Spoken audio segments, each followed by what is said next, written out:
If you want your loved one to come back, you have to learn to let go.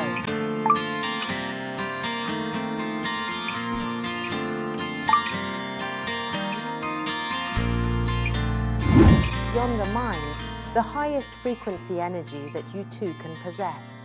Today, I'd like to talk a bit about love. For those of you who are feeling sad, angry, furious, or are having relationship problems, maybe you accidentally said something hurtful or did something to upset each other, leading to a falling out, separation, or being parted from the one you love. We feel so much pain. Every second seems to drag on like an hour. Waiting becomes incredibly difficult. We feel restless, and some people are in deep torment. But let me tell you, have you ever heard of the 28-day no contact rule? You can look it up if you like.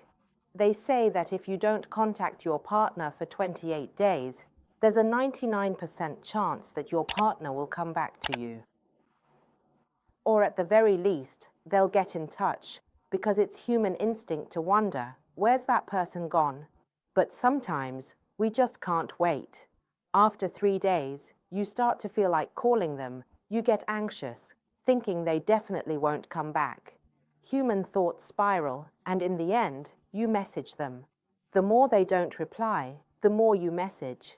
Do you know the more you chase, the more they run away, the more pressured they feel? The tighter you try to hold on, the further away they'll get from you. There's something called the 28-day no contact rule.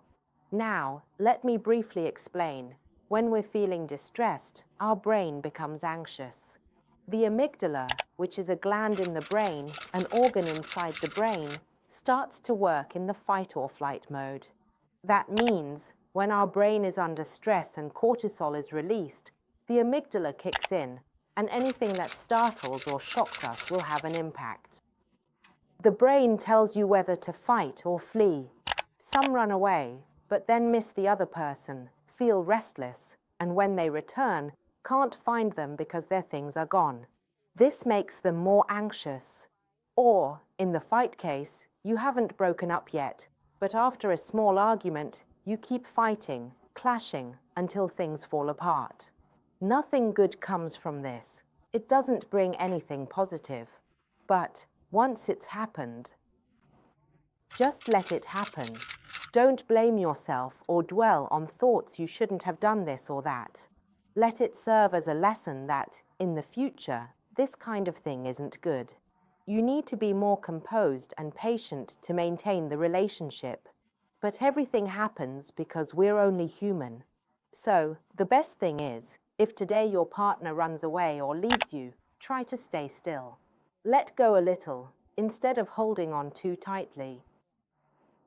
Your brain will shift from beta waves to alpha and beta waves.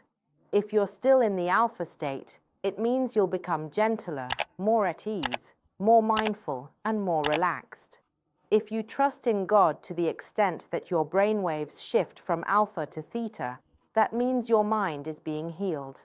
Your various emotions will return. It might help you become more mindful and realize, okay, maybe you should wait for them, or perhaps they're just not right for you at this moment. You might not be right for them at this moment. Maybe it's for the future, when you meet again. So, when your brain is in the delta wave state, you'll feel as though you've been healed, and your heart will feel uplifted. This will help you become more mindful and able to wait patiently.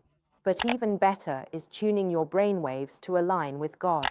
That's the frequency of unconditional love, the greatest wave of all, the most peaceful and serene. When you tune your brain waves to connect with God, building a relationship with Him as if God were your Father.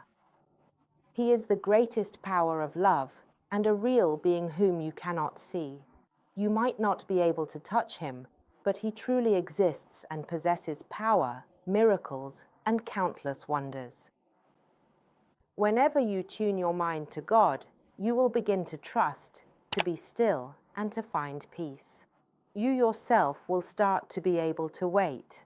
Do you believe that you are not just tuning in to God so that you can be patient and wait for Him, but you are actually tuning your mind to the frequency of God's unconditional love. The frequency of love, the frequency of peace, is such a powerful positive energy that it will bring good things back into your life. The person who has gone away will also begin to feel this positive energy, not a negative force, but the power of love within you that you have received from God, which will be passed on to them. They will receive that energy. The more you are able to trust, to be still, and to bless them in your heart, always. You can also pray aloud, wishing for them to be happy, wishing for them to receive only good things in life. The more you do this, do you know it actually makes it easier for them to come back to you? As for myself, being in a relationship with my partner, it's not like everything is smooth or happy every single day. We're just normal people too. But do you believe that every time we have problems, trying to solve them on our own or thinking things through by ourselves almost always fails? We fail to reconcile because we're angry, upset, anxious, and end up saying things we shouldn't, acting out of fight or flight mode. But whenever we have problems, both of us pray to God. Would you believe that whenever my partner prays to God, I can sense a certain energy wave coming into me, and I immediately see her as more beautiful, more adorable, and I start to think only of her good qualities and want to talk to her again. It's the same the other way around. If I pray, my partner can feel it too. Even if she's angry, sulking, feeling hurt, or insecure, she starts to feel my love for her again, and she comes back to being good with me. Sometimes, these things are invisible, but God makes them possible for you. Try letting go a bit. If you want your loved one to come back to you, trust and turn to God, your Father, and you'll experience the best relationship of your life. Don't forget, if you have any problems and need advice, if you're suffering or facing relationship issues, you can scan this QR code or follow this link. We have a VIP group where Pinok Mara and I, Ray, are ready to give advice and support to everyone. I wish you all find true love. Today, this is Beyond the Mind, the highest energy wave that is here as well.